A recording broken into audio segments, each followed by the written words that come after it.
जो मनीष पेटर समस्या को ठीक कर दुनियार सबुतक खुशी ता पाद तले कहबार अर्थ होची मनुष्य शरीर सर्वप्रथम समस्या देखा जाता है पेटर यदि पेट रोग को आम मैंने ठीक कर आमको सबू प्रकार खुशी मिले बोली एक कथा अच्छी आपको केवे अनुभव होती अल्प किसी खाद्य खाइबा परे ही आपको अनुभव हम पेट भर्ती पेट फुला फुला आपको लगे देह थका लगे अल्प दिटा खाईदे आउ खाईपारे आपको बदहजमी हम एसिडिटी हम बांती उठेब एमती समस्या केवे आपंकर आसी कि आज्ञा हाँ ये सब समस्या को आम मैंने एसिडिटी समस्या बोली कही ये सब एसिडिटी बहुत प्रकार अच्छी तो या भितर जब आप लिभर कार्यक्षमता कमी जाए ए समस्या सब बेले लगी रही है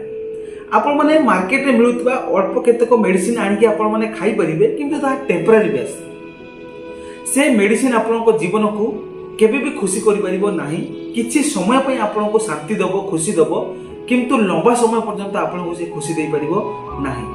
आपण माने बाध्य होई ए सब चिंतार मुक्ति पाइबा पई बहुत मेडिकल स्टोर को चक्कर काटती बहुत बड़ बड़ हॉस्पिटल को जाती किंतु आपण को समाधान मिल पारि न थाए कारण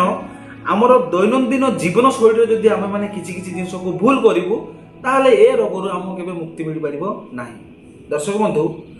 आज आपको एमती एक औषध सहित परिचय करी जार ना होची पेट शांति आयुर्वेदिक औषध जहाँकि सुकांति कविराजर एक बहुत सुंदर प्रोडक्ट जहाँकि आम घर जिनस ही जमीक कि आमर गोलमरीच हो कि अलीच हो डालचीनी हो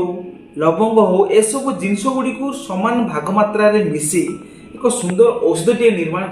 जार ना होची पेट शांति आयुर्वेदिक औषध यार ना एमती रखा से औषध को खाद्य खाइबा पूर्व गोटे चामच खाइबे और खाद्य खाइबा पर गोटे चामच खाइबे लगातार जदि 2-3-4 मास आपण मैंने कंटिन्यू करूचंती विश्वास करंतु प्रथम दिन ही से औषध को सेवन करिवार प्रथम दिन ही आपण मैंने फरक फील करिवे कि आपन लिभर कार्यक्षमता बढ़ी जाइए।